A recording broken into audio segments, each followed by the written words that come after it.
Halo sahabat militer, laut jadi salah satu jalur yang harus diperhatikan dalam penjagaan wilayah suatu negara.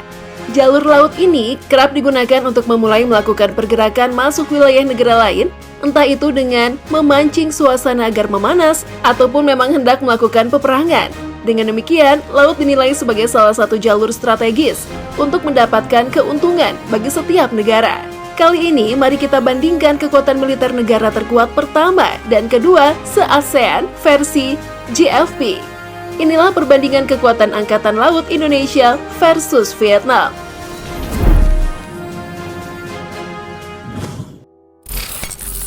Satuan Angkatan Laut.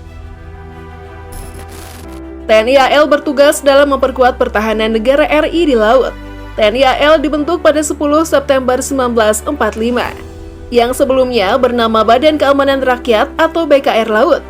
Nah, BKR Laut ini dulunya dipelopori oleh pelaut-pelaut veteran Indonesia yang pernah bertugas di jajaran Angkatan Laut Kerajaan Belanda di masa penjajahan.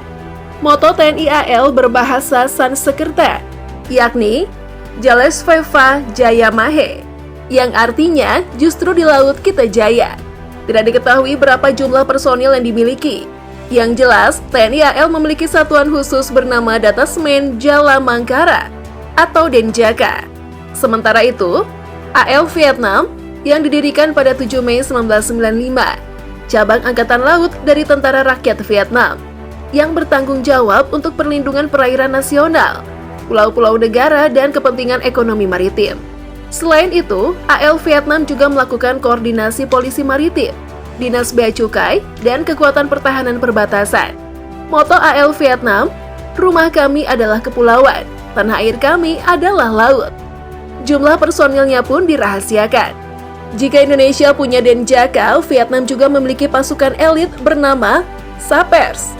Sapers dinilai paling efektif mengatasi keunggulan teknologi dan persenjataan lawan. Sapers disebut-sebut memiliki kemampuan menghancurkan ratusan pangkalan militer AS, membakar depot bahan bakar, meledakkan gudang amunisi lewat serangan mendadak. Taktik Saper identik dengan perang gerilya klasik. Selama Perang Vietnam, Saper selalu menyerang pangkalan berkekuatan besar. Vietnam memiliki 3 cabang Saper yang beroperasi di laut, perkotaan, dan tempat terbuka. Nah, untuk Sapers, Angkatan Laut menyerang rute pasokan air dan instalasi AS di pantai.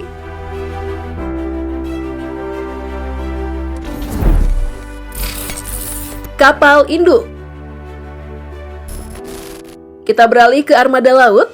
Armada tempur laut yang sangat jarang dimiliki negara-negara di dunia ialah kapal induk. Banyak faktor yang membuat berbagai negara di dunia jarang memiliki kapal induk. Mulai dari teknologi yang digunakan cukup banyak, waktu pengerjaannya lama, dan tentu saja material pendukung untuk membangun armada besar ini terbilang mahal. Namun, faktor itu sesuai dengan kemampuan kapal induk. Misalnya, sanggup menampung pesawat tempur dalam jumlah besar. Ya, kendaraan laut ini dapat mengalihkan kekuatan udara ke dalam armada angkatan laut. Tak heran, negara yang memiliki kapal induk jadi ancaman tersendiri terhadap musuh saat perang. Indonesia dan Vietnam sama-sama belum memiliki kapal induk. Bukan hanya kedua negara ini, di kawasan Asia Tenggara pun tak satu pun negara yang memiliki kapal induk.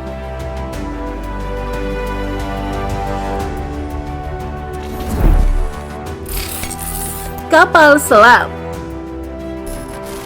Kapal selam selalu identik dalam menjaga pertahanan dan keamanan teritorial laut suatu negara. Indonesia kini memiliki 4 unit kapal selam, yakni KRI Cakra 401, KRI Nagapasa 403, KRI Arda Dedali 404, dan KRI Alugoro 405. Sementara Vietnam tercatat memiliki 6 kapal selam Kilo Class buatan Rusia. Namun mereka juga sebenarnya masih memiliki 2 unit kapal selam Yugo Class dari Korea Utara tapi berstatus sudah lawas. Memiliki 6 kapal selam menjadikan Vietnam sebagai raja kapal selam di ASEAN, disusul Indonesia di bawahnya. Ada kabar baik nih untuk Indonesia, dikabarkan Indonesia akan menambah unit kapal selamnya.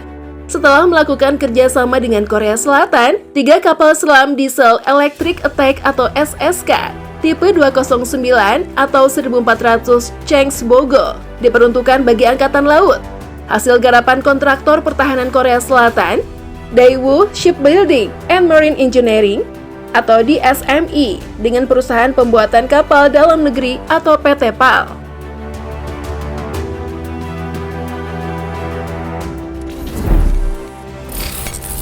Kapal Corvette. Kapal Corvette yang ukurannya lebih kecil dari frigate ini digunakan sebagai kapal pemburu.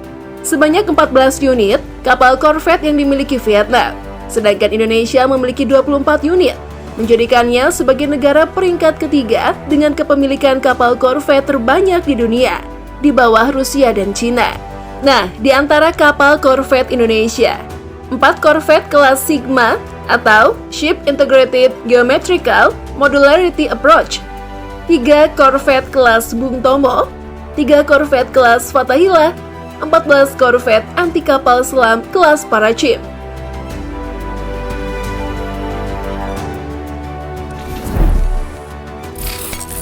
Kapal patroli. Kapal-kapal patroli dikerahkan untuk melakukan patroli keselamatan maritim secara rutin, maupun penjagaan dan penegakan hukum di seluruh wilayah perairan suatu negara. Indonesia menjadi negara keempat dengan unit kapal patroli terbanyak di dunia, yakni 179 unit, sedangkan Vietnam memiliki 26 unit kapal patroli.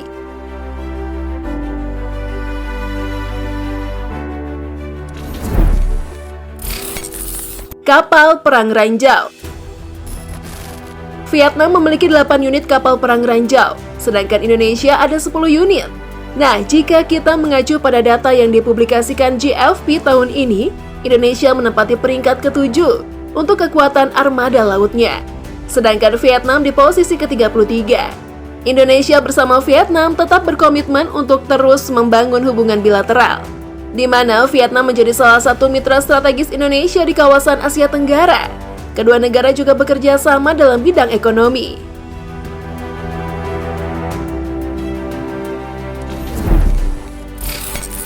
Kapal perusak. Selain kapal induk, Vietnam dan Indonesia juga tidak memiliki satu unit pun kapal perusak.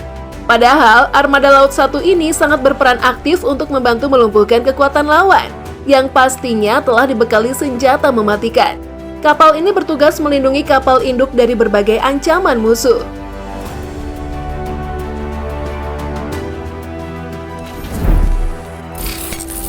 Kapal frigate. Vietnam memiliki frigate sebanyak 9 unit, unggul dibanding Indonesia hanya 7 unit. Jika dahulu kapal frigate difungsikan sebagai kapal pengawalan armada dagang, namun kapal frigate kemudian dijadikan kapal perang untuk menjaga suatu wilayah. Frigate ini kerap digunakan untuk patroli samudra maupun pengawalan armada dagang dan tanker di daerah rawan.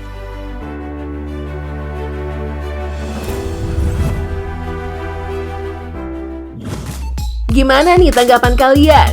Yuk komen di bawah, like dan share video ini. Terima kasih sudah menonton. Sampai jumpa di video selanjutnya. Bye-bye!